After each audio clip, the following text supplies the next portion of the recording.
प्रिय ग्रामवासियों, जैसा कि आप जानते हैं, पिछली बरसात ने बाढ़ के हालात पैदा कर दिए थे। सबकी फसलें बिगड़ गई थी, सबकी जिंदगी उजड़ गई थी। लेकिन एक उपाय है जो सबको फिर से आबाद कर सकता है, पर उसके लिए कुछ लड़कियों को कुर्बान करना होगा।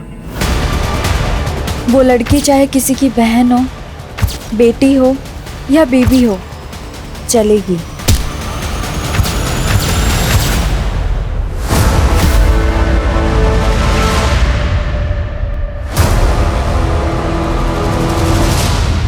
पोस्ट मास्टर सामूहिक चिट्ठी।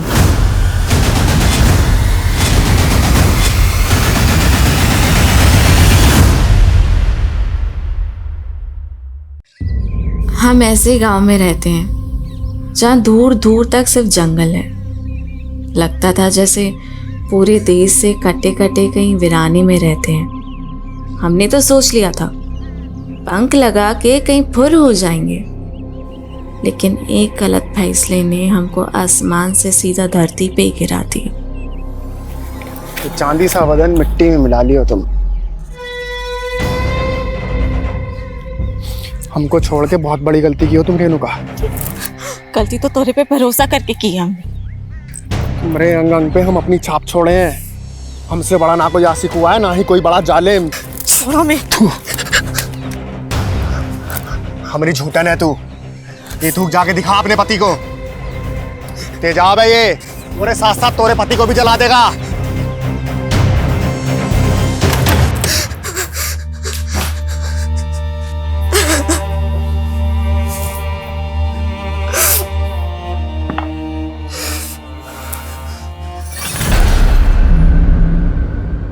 रेनू, का हाल बना रखा है यार? का है? का हुआ? वो खेत से आए तो थक के आकर बैठ गए। कपड़ा बदल के आते हैं।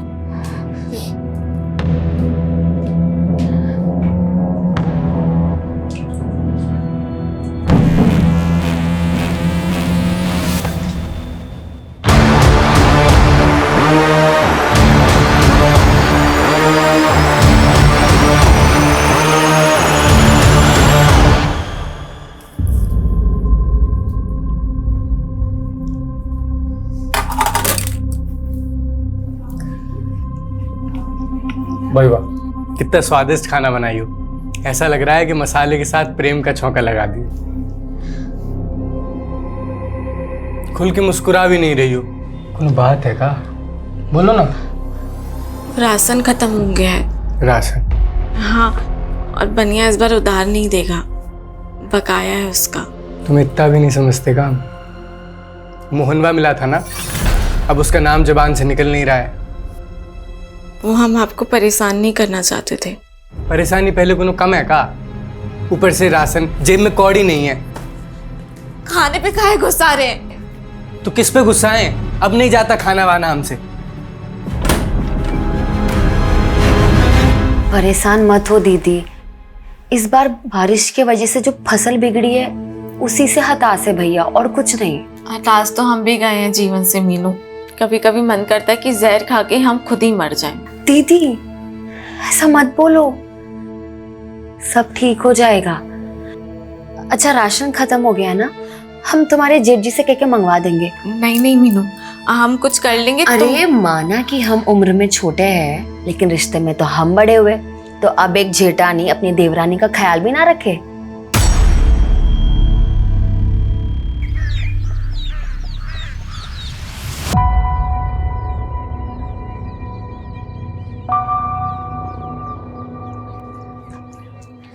खेत जा रहे हैं हम। सुनिए, वो आप खाने के वक्त आएंगे ना तो ये सामान लेकर आना। अरे ये तो हम परसों ही लेकर आए थे। वो रेणुका दीदी को इसकी जरूरत थी, और आप अपने छोटे भाई की हालत तो जानते हैं। रेनू, मैं ये नहीं ला सकता हूँ। अरे अगर ये हम रेणुका के लिए लेकर आए ना तो अजय बुरा मान जाएगा।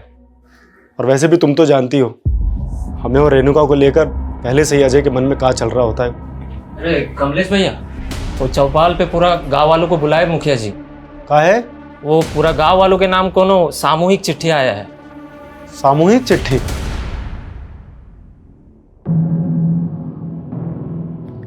अरे माँ बाप का सेवा में काहे समय बर्बाद कर रहे हो?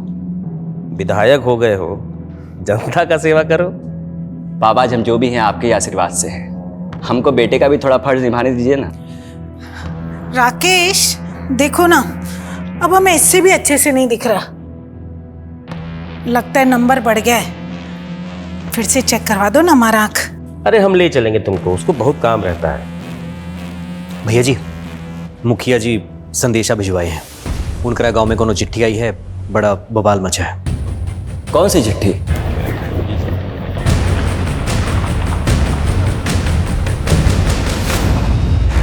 कहोगे मुखिया जी, क्या है उस चिट्ठी में? चिट्ठी तो पोस्ट मास्टर कालू मिश्रा के नाम लिखी है और उसके नीचे लिखा है सामूहिक चिट्ठी।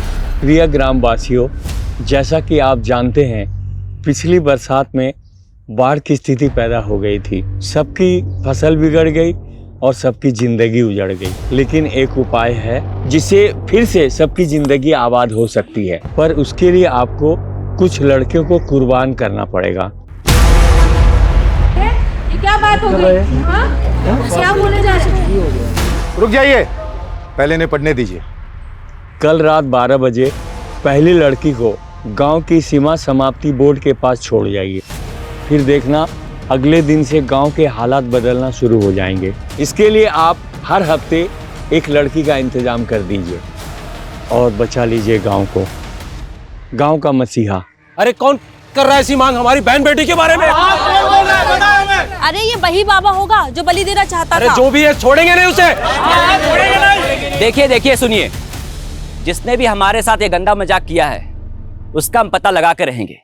और रही बात फसल की, तो हम आपको आश्वासन देते हैं, इसके लिए हम सरकार से राहत राशि का मांग कर रहे हैं। लेकिन विधायक जी, आधे से ज्यादा परिवारों में एक वक्त का राशन भी नहीं है और जल्दी में अगर कुछ नहीं हुआ तो ये सब का भी यही हाल हो जाएगा। अरे चिंता काहे करते मुखिया जी, सरकार नहीं की तो हम है ना, हम अपना भंडार खोल देंगे। हम कल से ही सबको 5-5 किलो चावल दाल गेहूं देने का ऐलान करते हैं। तालियां! विधायक जी की जय! विधायक जी की जय! विधायक जी की जय! विधायक जी की जय!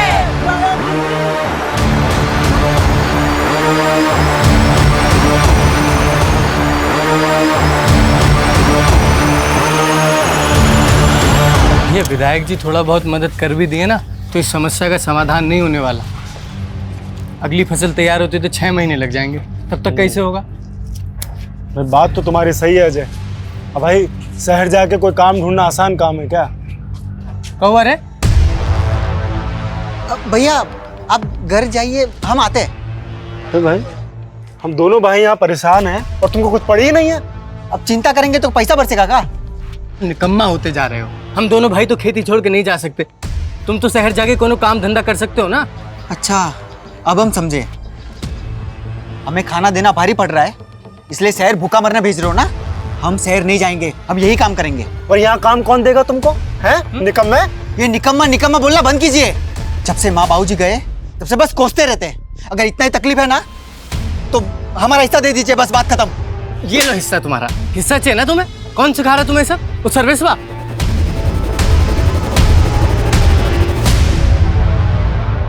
ये तुम्हारा विधायक भाई तो हाथ ही नहीं आ रहा है। क्या बोले थे तुम हमको? तुम्हारा भाई हमारे नए प्लांट के लिए हमें जमीन दिलवाएगा। कब दिलवाएगा? गांव वालों का मसीहा बन रहा है राकेश, इसलिए आपको जमीन नहीं दिलवा रहा। लेकिन आप चिंता मत करिए, हम है ना, आपको ये जमीन भी दिलवाएंगे और आपका प्लांट भी वहीं लगवाएंगे।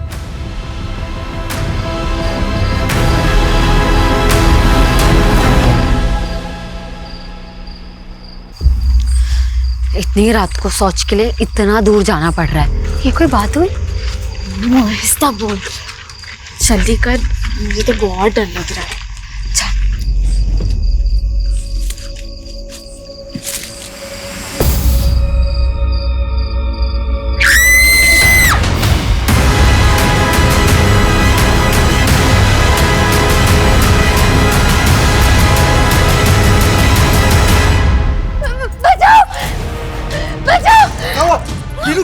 क्या हो गया? कैसे आ रहा है?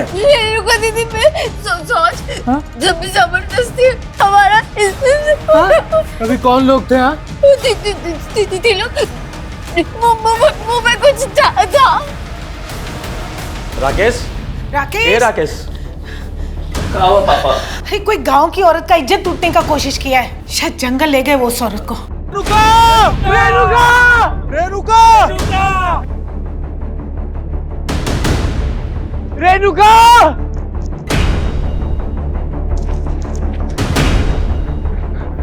क्या हो गया? विधायक जी, हमारी बीवी और भाभी सोच के लिए आए थे। बीवी को भाभी बताए 3 लोग मुंह ढक के आए, हमारी बीवी को उठा के ले गए। हमें कुछ समझ नहीं आ रहा, पता नहीं हमारी बीवी के साथ क्या करेंगे। विधायक जी बचा लीजिए हमारी बीवी को। जिसने भी सब किया है उसको छोड़ेंगे नहीं, पर पहले अभी तुम्हारे बीवी को ढूंढना जरूरी है। चलो चलिए सब लोग, चलिए।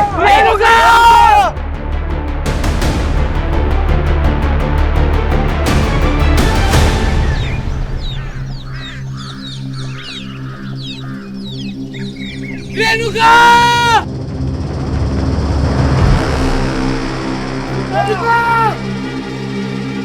विधायक जी, वो रेणुका वहां पे। चल चल चल चल चलो आओ।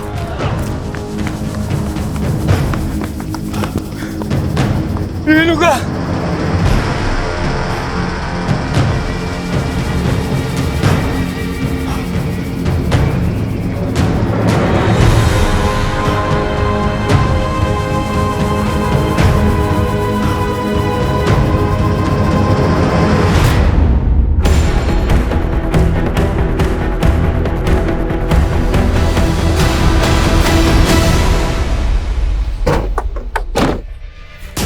चलिए पीछे हटिए, पीछे हटिए, पीछे हो जाइए। पीछे आइए।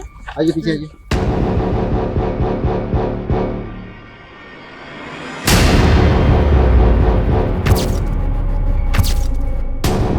देख के लग रहा है कि रेड भी हुआ और इसकी जेठानी रात को शौच के लिए आ गए। देखिए इंस्पेक्टर, सिर्फ हमारे इलाके में नहीं, ये हमारे खुद के गांव की महिला के साथ ऐसा कांड हुआ है। आप लोग जल्द से जल्द पता लगाइए कि कातिल कौन है। विधायक जी, कातिल को ढूंढना हमारा काम है, वो हम करेंगे, लेकिन उससे पहले हमें उस चश्मदीद का बयान लेना होगा जो कल रात इनके साथ थी। बताइए कल रात क्या हुआ था? वो लोग 3 लोग थे। तीनों ने अपना चेहरा ढका हुआ था। वो लोग तो हमारे साथ भी जबरदस्ती करना चाहते थे। हम कैसे जैसे वहां से भाग निकली, लेकिन अपनी दीदी को नहीं बचा पाए। उनमें से किसी एक का भी चेहरा देख पाई हो? अपने किसी को नहीं देखा। पर हम जानते हैं साहब कौन किया है सब। कौन? मोहन साहब। कौन मोहन? रेणुका का पहला पति। पहला पति मतलब रेणुका की आपसे दूसरी शादी थी? जी साहब। दरअसल रेणुका की शादी पहले बड़े भैया से तय हुई थी। तब भी वो मोहन रेणुका को भगा के ले गया था। बड़े भैया मंडप में थे और रेणुका के माँ बाप की इज्जत पे आँच ना, इसलिए उन्होंने रेणुका की छोटी बहन मीनू भाभी से शादी की थी। तो रेणुका आपकी सगी बहन थी? हाँ साहब, रेणुका दीदी से बहुत बड़ी गलती हो गई थी कि वो उस मोहन के साथ भाग गई, लेकिन उसे बहुत जल्द पता चल गया कि वो कैसा आदमी है। दीदी को आए दिन मारता रहता था, इसलिए दीदी उसे छोड़कर यहाँ वापस आ गई और उनका घर आबाद करने के लिए हम ही अजय भैया से उनकी शादी कर दी है और उन्हें इस घर की देवरानी बना ली। पर साहब मोहन से नहीं बर्दाश्त हो रहा था ये। हमरे अलावा तो किसी और की नहीं हो सकती। चल छोड़ से, काट देंगे, बता रहे हम, मार देंगे। तू काटेगा? हाँ हम काटेंगे। जो चीज हमारी नहीं हो सकती ना, वो किसी और की भी नहीं होगी, समझे? हमें तो भरोसा है साहब, मोहन नहीं किया है सर। हम तुम्हारे लिए रेणुका को कुर्बान किए और तुम हम ही को धोखा देकर किसी और के साथ सो रही हो। धोखा तो तुम दिए हो हमें, सिर्फ एक रेणुका नहीं थी तुम्हारी जिंदगी में। हमसे जवान लड़ाएगी? तुमसे जवान लड़ाएगी तो? हमारी बीवी है, जब मारे या पीटे। जैसे तूने अपनी पहली बीवी रेणुका को मार दिया। हाँ? रेणुका मर गई? मरी नहीं, तूने उसे मार दिया है। नहीं। तेरी तो थाने चल के उतारते हैं। ले चलो इसे।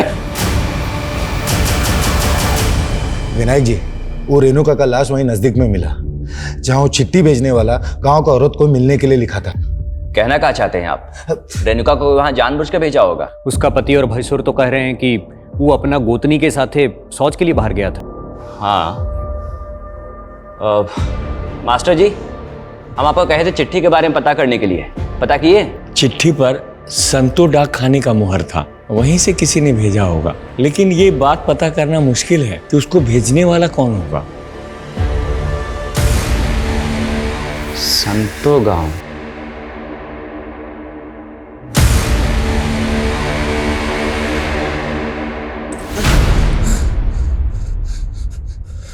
रेणुका पर हमारा हक था, तो कैसे अजय के साथ बर्दाश्त कर लेते हम? पहले उसको छोड़कर दूसरी शादी कर ली, और दूसरी शादी करने के बाद पहली बीवी वापस चाहिए। हाँ, चाहिए थी। रेणुका धोखा दी थी हमको, और जो हमको धोखा देता है उसको बख्शते नहीं है हम। इसलिए रेणुका को मार दिया? हाँ, मार दिया। मारने से पहले उसके साथ रेप भी किया था? हाँ, किया होंगे शायद, हम बहुत ना सहमत है। अब ये बताओ, तेरे साथ दो लोग और कौन थे? कौन दो लोग? वही दो लोग जिनके साथ मिलकर तूने रेणुका का रेप और मर्डर किया। अरे हम खुद थे अकेले। बता दो दिया सब कुछ जो बताना था। ये इसने मानेगा, इसको उल्टा लटकाओ और तब तक उसको उधेड़ते रहो जब तक उन दो लोगों का नाम ना बताए। कौन दो लोग? अरे कौन दो लोग? सब रेणुका की बहन मीनू ने बताया था कि उन पर हमला करने वाले 3 लोग थे, पर ये मोहन, ये तो अपने अलावा किसी और का नाम ही नहीं ले रहा। लगता है इस मोहन का नशा अभी तक उतरा नहीं है सर। इसकी एक बार और धुलाई होगी ना तो ये बाकी 2 नाम भी उगल देगा। हालांकि वो साफ साफ कबूल कर रहा है कि उसी ने किया, पर मुझे उसकी बात पे यकीन नहीं हो रहा। लेकिन सर उसने ये कबूल तो किया है कि रेणुका को उसी ने मारा है। हाँ, लेकिन अगर कोर्ट में जाके मुकर गया तो? उसका बयान गवाहों के बयान से मैच नहीं हुआ तो? कोर्ट में उसे पेश करने से पहले हमारे पास कंक्लूसिव एविडेंस का होना जरूरी है। सर रेणुका की प्रिलिमिनरी पोस्टमार्टम रिपोर्ट के हिसाब से ये तो क्लियर कि उसका रेप हुआ है, लेकिन उसकी बॉडी पे कहीं भी नहीं मिले। हो सकता है कि रेपिस्ट ने कॉन्डोम यूज किया। अगर ये कांड वाकई मोहन ने किया है तो बाकी 2 लोग कौन थे जिन्हें ये बचाने की कोशिश कर? सर गांव वालों से एक अजीब सी बात पता चली है। रेणुका की हत्या के कुछ दिन पहले गांव में एक चिट्ठी आई थी, और सर वो चिट्ठी गांव के सभी लोगों के लिए थी। कैसी चिट्ठी? अरे विवेक, तुम कब आए शहर से? बस अभी आए भैया। तिवारी जी, ये दोबारा आपसे मिलने की जिद कर रहे थे तो हमने सोचा बुला ले। बैठो। हम चाय भिजवाते हैं। देखिए, हम आप लोगों को पहले ही क्लियर कर दिए थे। देखिए राकेश जी, अगर ये प्लांट पहले बना होता तो आज गांव के लोग उसमें काम कर रहे होते, और फसल क्या बिगड़ गई, सब भूखे मर रहे हैं। देखिए, गांव में पहले एक मौत हुई है, हम बहुत डिस्टर्ब्ड है। आप लोग जाइए अभी। भैया एक मिनट, मेरी बात तो सुनिए। भैया देखिए, ये ना सबसे अच्छा मौका है। सारे गांव के लोग भूखमरी से परेशान हैं, और गांव में अभी भी एक मौत भी हुई है। सबका ध्यान वहाँ भटका है। आप ना इनको प्लांट के लिए अप्रूवल दे दीजिए। इसमें हम सबका फायदा है, आपका हमारा सबका फायदा है इसमें। बस कर विवेक, हम अपने फायदे के लिए गांव वालों को धोखा दे दे। और सुनो, अगर तुम दोबारा इनको यहाँ लेकर आए ना तो हमसे बुरा कोई नहीं होगा। जाओ, चुपचाप चाय पिलाओ और निकालो यहाँ से।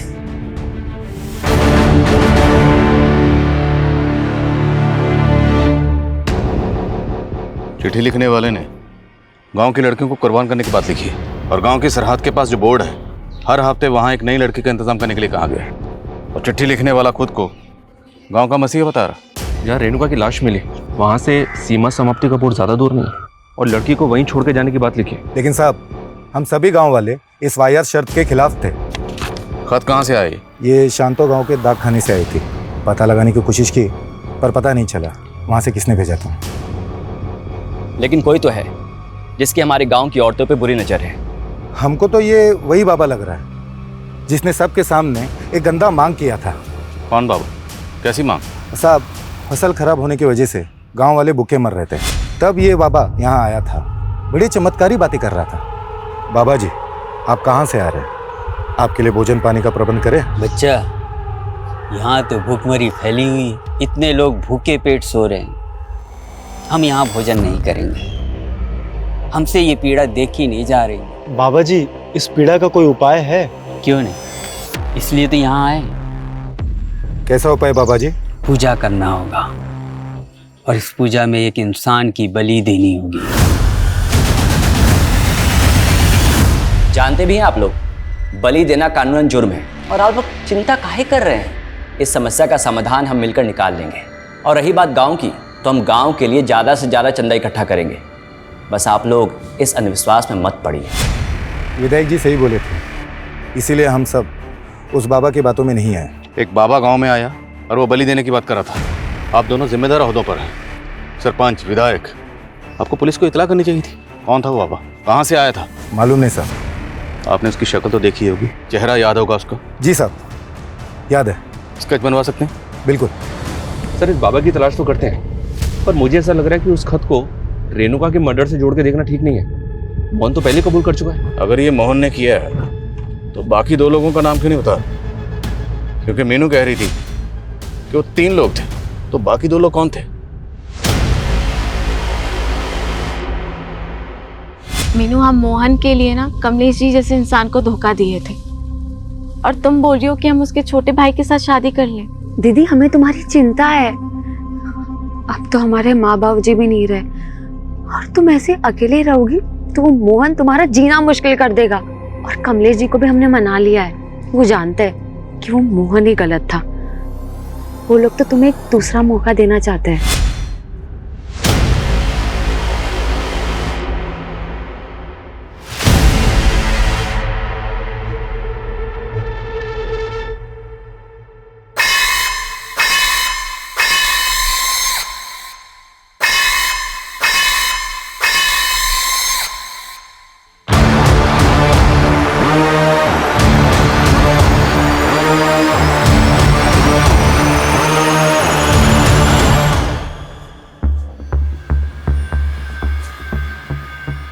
ये तुम्हारा विधायक भाई तो गांव वालों के भले के अलावा कुछ सोचता ही नहीं है।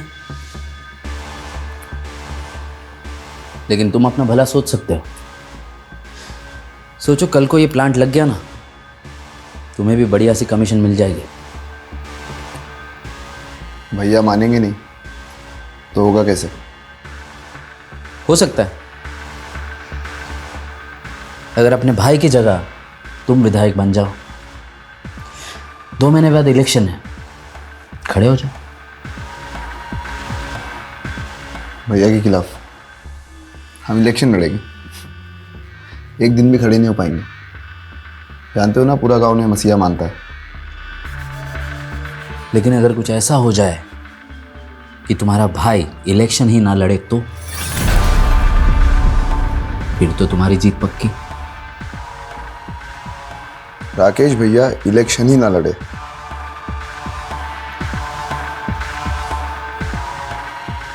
ऐसा तो सिर्फ एक ही सूरत में हो सकता है।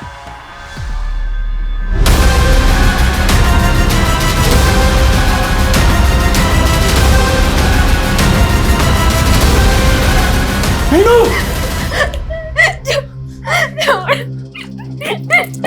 क्या कर रही हो ये?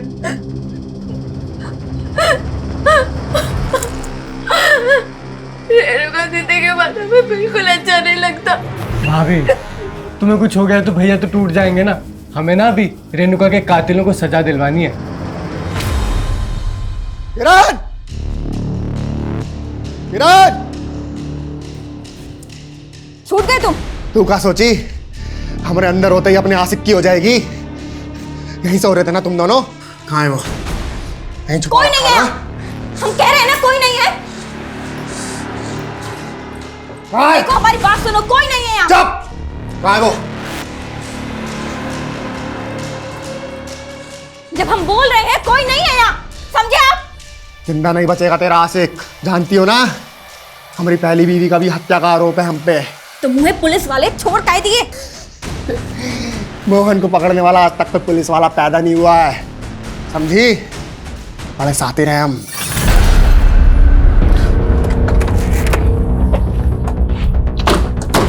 मुझे इसी बात का डर था कि कहीं कोर्ट में जाके मोहन अपने बयान से मुकर ना जाए। वही हुआ ना, मुकर गया ना। और हमारे पास कोई कंक्लूसिव एविडेंस नहीं था, इसलिए कोर्ट ने उसे जमानत दे दी। समझ में नहीं आ रही कि इसका गेम क्या है सर। लॉकर में बोलता है कि उसने मारा है और कोर्ट में जाके मुकर जाता है। देखते हैं कब तक मुकरेगा। पता लगाओ वो 2 लोग कौन थे जिनके साथ मिलकर इसने रेणुका को मारा होगा। सर, गांव वालों ने उस बाबा का स्केच बनवाया है जो चिट्ठी आने के 15 दिन पहले गांव आया था। सर, मैंने इसका लुकआउट नोटिस जारी करवा दिया। पता चला चिट्ठी भेजने वाला कौन था? नहीं सर, लेकिन सर शांतो गांव से पिछले 1 महीने में 3 लड़कियां गायब हुई। सर, 2 दिन पहले उनमें से एक लड़की की लाश मिली, सीमा। सर, रेणुका की तरह इसका भी रेप हुआ है।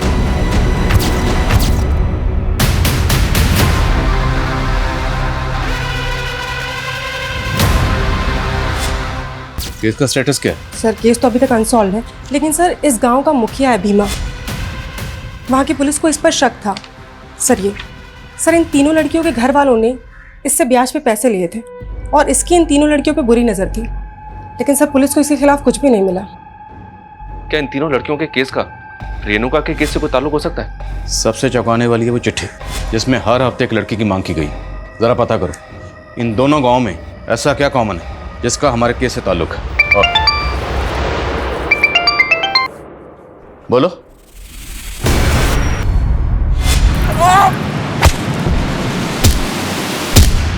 ऐसा कौन होगा जिसने एक विधायक को मार के फेंक दिया?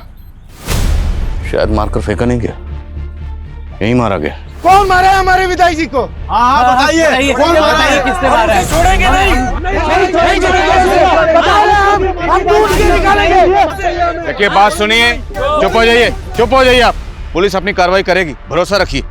लेकिन मैं आपसे अपील करता हूँ, आप में से कोई भी कोई ऐसा काम नहीं करेगा जिससे इलाके का अमन चैन बिगड़े। पुलिस को अपना काम करने दीजिए।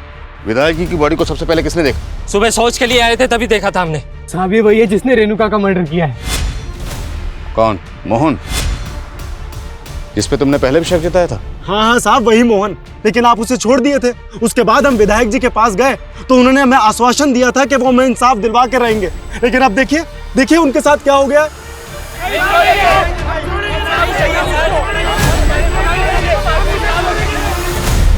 संभालिए अपने।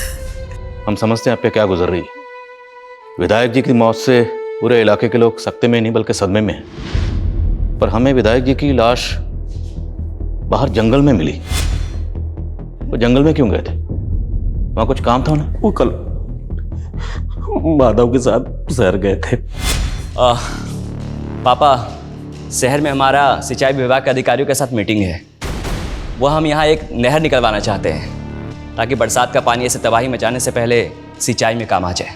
शहर में देरी हो गया था तो माधव का फोन आया था। वो बोला कि अब रात को नहीं, सुबह ही लौटेंगे। और माधव कहाँ? सर माधव का कुछ पता नहीं चल रहा। और हम उसके घर गए थे तो हमने देखा कि माधव के घर के बाहर राकेश भैया की गाड़ी खड़ी है, लेकिन वहाँ पे माधव नहीं था। तो माधव रहता कहाँ? जो गांव के बाहर कनाल है उसकी के पास में उसका घर और खेत है।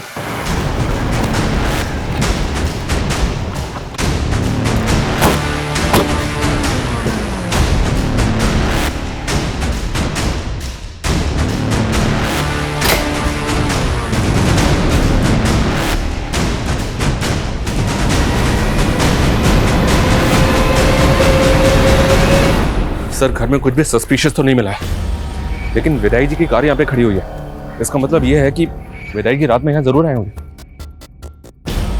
माधव विधायक राकेश का राइट हैंड है। अगर उसने ये किया है तो किस मकसद से? Excuse me. हाँ बोलो।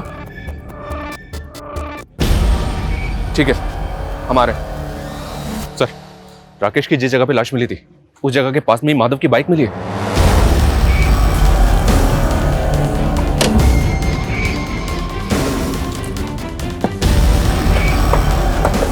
यही सर।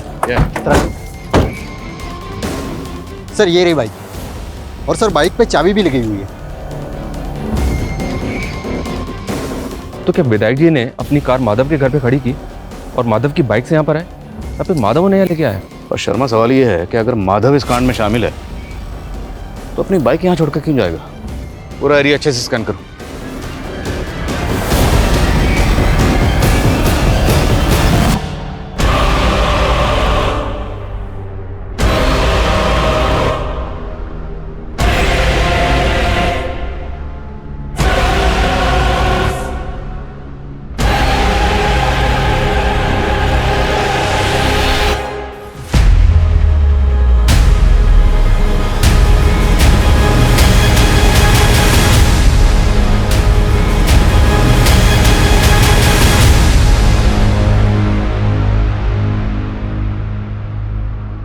सर राकेश और माधव के फोन कल एक ही साथ बंद हुए थे।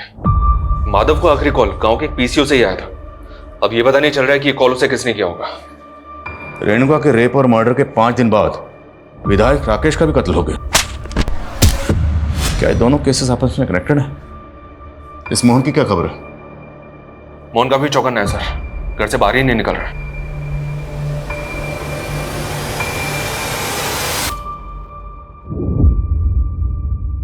नजर बनाए रखो इस पे। रेणुका मर्डर केस में ये हमारा प्राइम सस्पेक्ट है। लेकिन सर शंतो गांव जहां से चिट्ठी आई थी उसी क्षेत्र का विधायक है राकेश, और उस गांव से इसे सबसे कम वोट मिले थे। सर लोग कह रहे थे कि भीमा ने इसे वोट देने से मना किया था। और 2 महीने बाद चुनाव भी है सर, कहीं राकेश की मौत के पीछे कोई पॉलिटिकल एंगल तो नहीं? और हमें यह नहीं भूलना चाहिए कि शंतो गांव से 3 लड़कियां गायब हुई थी। इनमें से सीमा नाम की लड़की की लाश मिली थी, और इन तीनों केसेस का प्राइम सस्पेक्ट ये मुखिया भीमा ही है।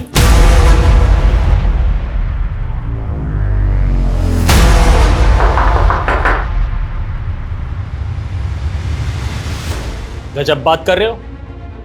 उस सीमा को मारने में हमारा हाथ होता तो ऐसे घर पर बैठे होते हम। अब घर के अंदर और घर के बाहर क्या करते हैं, आपके चरित्र का पूरा विस्तार पूर्वक वर्णन है हमारे पास। और सिर्फ सीमा ही नहीं, आपके गांव की 2 लड़कियां और गायब हैं, और आप और आपका गुट विधायक राकेश के खिलाफ था ना। तो इसका क्या मतलब? उसका मर्डर का इल्जाम भी हमरे माथे मर दोगे?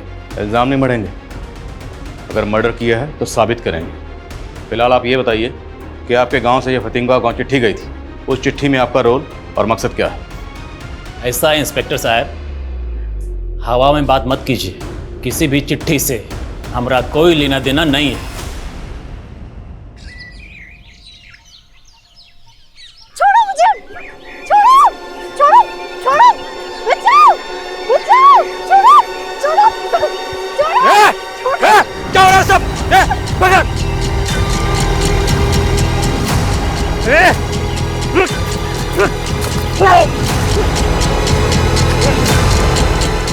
विनोद,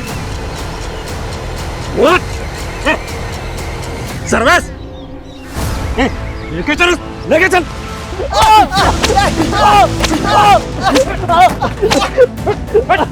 देखिए साहब, ये रेणुका का देवर और उसका दोस्त क्या हरकत किए हैं। हमें तो लगता है विनोद ही अपनी भाभी के साथ रेप करके मर्डर किए हैं। आपको क्या लगता है उससे फर्क नहीं पड़ता? कानून को अपने हाथ में मत लीजिए। आप क्या बोल रहे हो? हमने कुछ नहीं किया साहब, हम सच कह रहे हैं। भैया भैया प्लीज हमें बचा लीजिए, हमने कुछ नहीं किया सच में। शर्मा खोलो इन।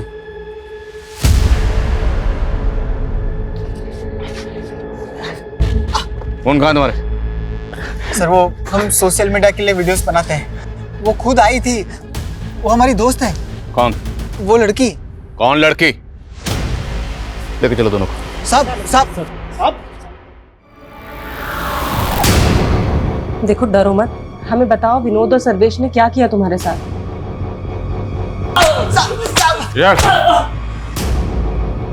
साहब हमने आपको कहा था ना, वो हमारी दोस्त थी। उस लड़की ने तुझे बचा लिया, और तुम दोनों के मोबाइल में ये तेरी भाभी रेणुका का वीडियो क्या कर रहा है? ये तो हमें विनोद ने दिया था। साहब गलती हो गई थी, भटक गए थे जो इनका वीडियो बना लिए। अपनी भाभी के साथ रेप और मर्डर किया इसके साथ मिलकर, और तुम लोग ये बताओ वो तीसरा कौन था तुम दोनों के साथ? नहीं साहब, हमने कुछ नहीं किया साहब। उठो इनको। साहब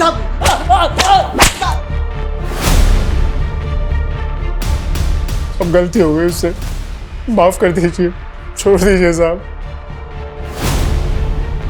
उसके मोबाइल में हमें रेणुका का वीडियो मिला, न्यूड वीडियो। और सिर्फ रेणुका का नहीं, उसने आपकी बीवी मीनू का भी नहाते हुए वीडियो रिकॉर्ड किया।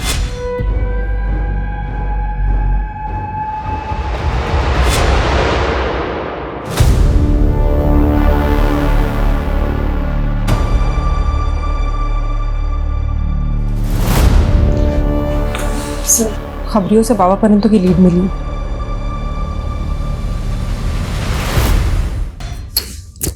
अरे साहब हम सन्यासी आदमी, हम क्या रेप करेंगे? भली की तो बात कर रहा था ना तुम, और वो चिट्ठी भेज के औरत की मांग भी कर रहा था। कौन सी चिट्ठी साहब? हम कुछ नहीं किए। तो होने वाले नेताजी, अब तो आपके रास्ते का कांटा भी हट गया। अब तो राकेश दुबे की हत्या की हमदर्दी भी जनता से मिल जाएगी। सर ना तो विनोद और सर्वेश ये मान रहे हैं कि इन्होंने ही रेणुका का मर्डर किया है, और ना ही वो बाबा कुछ को बोल रहा है। बोलो। सर माधव मिल गया है, लेकिन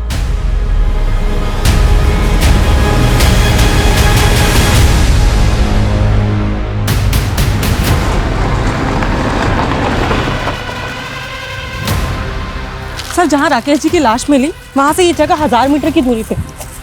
और सर रात को बारिश होने की वजह से यहाँ गड्ढे में पानी भर गया था, इसलिए पता चला कि यहाँ गड्ढा खोदा हुआ है। मतलब उस रात सिर्फ विधायक राकेश ही नहीं, माधव का भी कत्ल हुआ था। और गड्ढा इसलिए खोदा गया ताकि माधव की लाश को यहाँ छुपाया जा सके और हमें लगे कि माधव गायब है, हमारा शक किसी पे जाए। सब कुछ सोच समझ के प्लानिंग के साथ किया गया। सर इस गड्ढे में माधव के साथ साथ ये राकेश जी का भी फोन मिला है। इस फोन का डाटा रिकवर करो। शायद ये कत्ल रेणुका के कत्ल और मर्डर की आड़ में किया गया, ताकि हमें ये लगे कि दोनों मर्डर्स आपस में कनेक्टेड हैं। अब हमें रेणुका के कातिल के साथ साथ विधायक राकेश और माधव के कातिल को भी ढूंढना होगा।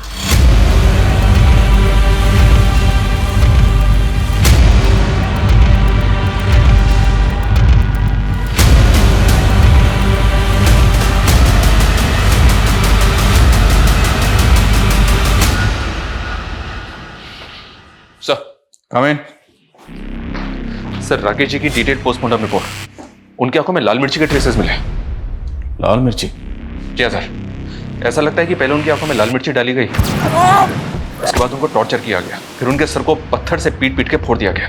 और सर माधव की प्रिलिमिनरी रिपोर्ट भी यही सजेस्ट करती है कि उसकी आंखों में लाल मिर्ची डाली गई। इतना बेरहमी से मारा है हमारे बेटे को। जिस बेरहमी से विधायक जी और माधव को मारा गया है, उससे तो ऐसा लगता है जैसे किसी ने कोई गहरी रंजिश निकाली। आप लोगों को किसी पर शक नहीं? विधायक राकेश के पेरेंट्स को भी इस बात का कोई अंदाजा नहीं है कि उनको सर हमने राकेश और माधव दोनों के फोन का डेटा चेक किया सर, उसमें 2 दर्जन से ज्यादा लड़कियों के न्यूड वीडियोस हैं। और सर उन वीडियोस में इन लड़कियों के साथ कोई जबरदस्ती कर रहा है। कहीं माधव ही तो नहीं है? अगर ये वीडियो रिप्ले करो, पॉज करो, जूम करो।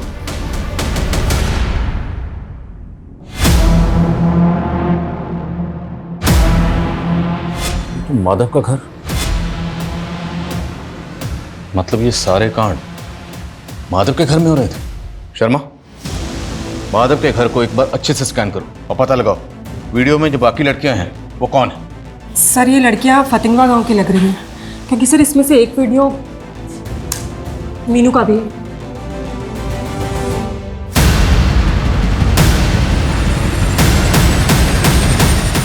बोलिए मीनू, इस वीडियो में आपके साथ कौन है?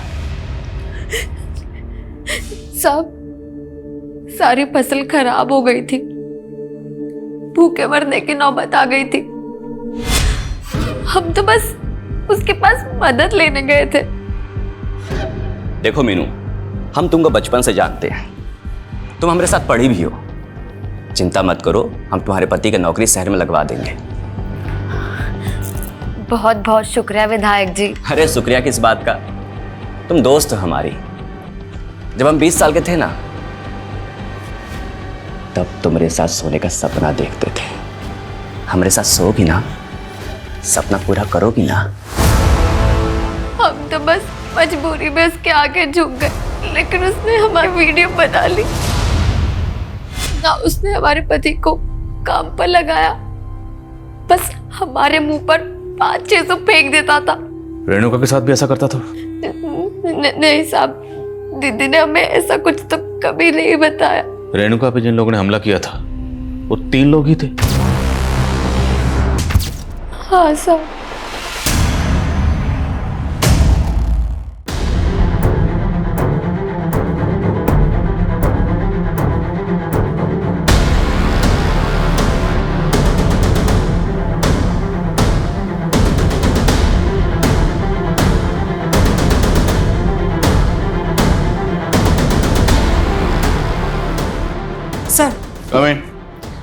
सर हमने माधव के फोन का डिलीटेड डेटा रिट्रीव किया है, उसमें रेणुका का कोई वीडियो नहीं, लेकिन सर उसमें सीमा नाम की एक लड़की का वीडियो। सर ये वही लड़की है जिसकी लाश हम संतो गांव में मिली थी। जिस तरह से ये विधायक राकेश और माधव लड़कियों को मोलेस्ट करते थे, इतना तो साफ है कि सीमा का रेप और मर्डर इन दोनों ने किया होगा। पर रेणुका का रेप और मर्डर किसने किया? और अब ये राकेश और माधव, इन दोनों को मारने वाला कौन होगा? सर सब फॉरेंसिक को माधव के घर में ब्लड ट्रेसेस मिले जो मिटा दिए गए थे, और ये ब्लड ट्रेसेस रेणुका के ब्लड से मैच कर रहे हैं। तो मतलब रेणुका का मर्डर माधव के घर में ही हुआ होगा। और मीनू ने तो हमें कुछ और ही कहा था। मीनू तुम अकेली लड़की नहीं थी जिसको राकेश ने मोलेस्ट किया था। इस गांव की 1 दर्जन से ज्यादा औरतों को उसने मोलेस्ट किया और हमने उन सबसे बात की। पता उन्होंने हमें क्या बताया कि जब भी राकेश के सामने खुद को बख्शने के लिए गुहार लगाती थी तो राकेश उनके सामने एक शर्त रखता था।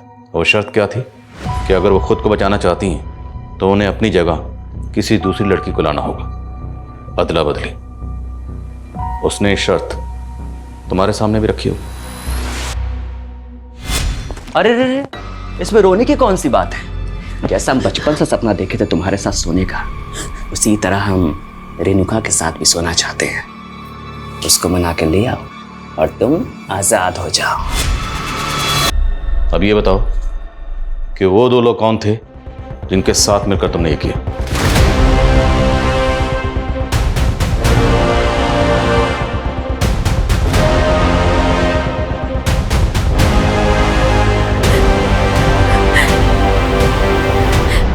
साहब, उसने हमें मजबूर कर दिया था,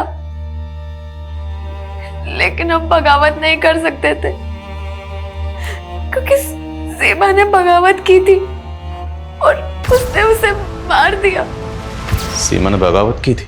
हाँ, सीमा ने हमें खुद बोला कि वो गांव में चिट्ठी भेज उस राकेश को चेतावनी देगी कि वो राकेश ही है जो गांव को बात करने के लिए गांव की बहन बेटियों की मांग करता है, ताकि सारे गांव वालों को राकेश की सच्चाई समझ आए। हम रेणुका दीदी को वहां नहीं लेके जाना चाहते थे, पर हम मजबूर थे। मीनू, तुम हमें यहाँ काहे लेकर आई हो? वो नहीं लाई है, हम बुलाए हैं तुमको। जब तुम 17 साल की थी ना, तुमसे चुम्मा मांगे थे। तुम हमें यहाँ इसलिए लेकर आई हो? हम चिल्ला चिल्ला कर ना लोगों को सब बता देंगे। ए, तू चिल्लाएगी? चिल्लाएगी? चल तुझे बताता हूँ। चल चल चल।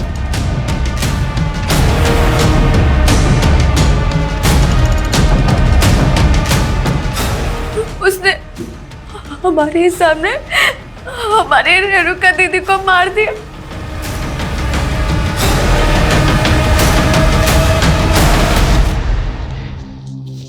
सुन, और जितना कहानी तुमको बताए हैं ना, गांव वालों को वही सब बताओगी तुम, नहीं तो तुम्हारा भी यही हशर करेंगे। हम बहुत डर गए थे साहब, इसलिए वो 3 आदमी वाली झूठी कहानी सबको बतानी पड़ी। हम अपने पाप के बोझ तले दबते जा रहे थे। हम जीना नहीं चाहते थे। हम रेणुका के हथियारों को सजा जरूर दिलाएंगे। हम रेणुका दीदी के हथियारों को कभी सजा नहीं दिला सकते। कहाँ है? हाँ भाभी, तुम जानती हो क्या उन्हें? सब जब भाभी हमको बताएं कि वो राक्षस हमारी बीवी, बर्दाश्त नहीं हुआ साहब हमसे। हमने उससे लालच दी कि हम एक लड़की के साथ अदला बदली करना चाहते हैं और उस माधव को फोन कर कर उस जगह पर बुला लिए।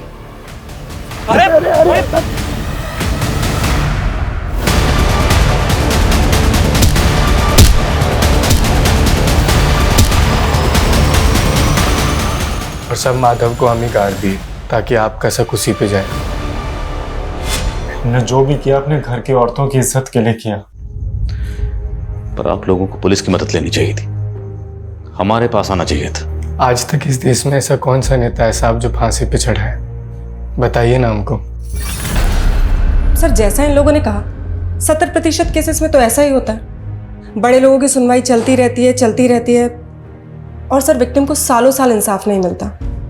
हमारे मुल्क के जुडिशियल सिस्टम का ढांचा कुछ ऐसा है जहां पर किसी भी गुनहगार को सजा देने से पहले हर पहलू पर गौर किया जाता है।